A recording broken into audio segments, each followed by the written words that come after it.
Muy buenas noches todos. Muy buenas noches todos. The next award of the evening goes to a San Antonio native where I'm from and Texas A&M computer science graduate who never planned on being a member of Congress, can you believe?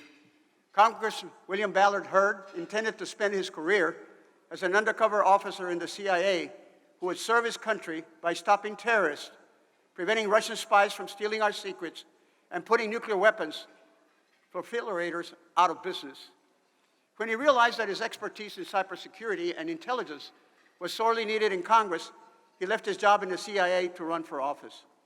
Congressman Hurd was elected in 2014 as the U.S. representative for Texas's 23rd Congressional District, which covers roughly 550 miles from San Antonio to El Paso along the U.S.-Mexican border. They say there's more cattle than people in that area. He's the only African-American Republican in the House of Representatives. Throughout his time in office, Congressman Hurd's goal has been to work with anyone, regardless of politics and party, to help make sure our kids are ready for the future, that our country is safe, and the United States will always be the leader of the free world. His relentless efforts have garnered him the title, The Future of the GOP, by Texas Monthly and Politico magazine. LULAC is greatly honored to present the National Legislative Award to Congressman William Ballard Hurd.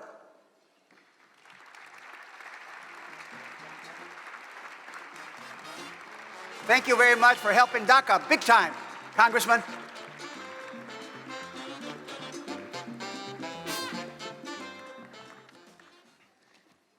In Matthew chapter 25, there's a story about how the Son of God is on the heavenly throne on Judgment Day.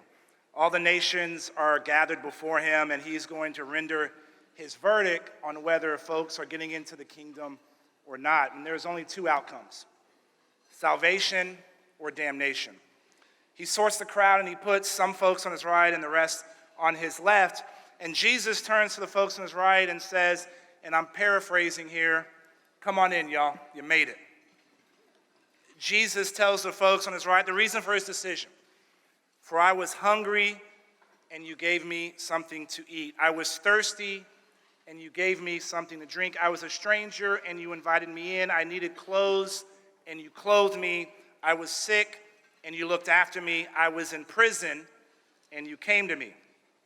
The folks on his right were happy, but they asked the Lord, "When did we do all this for you?" Jesus' reply was simple: "Whatever you did for one of the least of these brothers and sisters of mine, you did for me."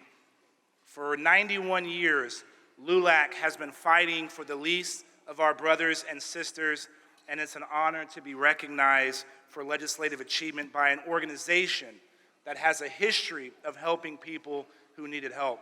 It's a privilege to be associated with folks like Raul Grijalva and my friend Senator John Cornyn. In my time in Congress, I've had some legislative lows, being 2 signatures short of a successful discharge petition, which would have led to a DACA fix being put on the president's desk. And I've had some legislative highs, like being the lead Republican with my friend Jose Serrano and getting 294 signatures on the bill that authorizes the creation of a Smithsonian Museum of the American Latino.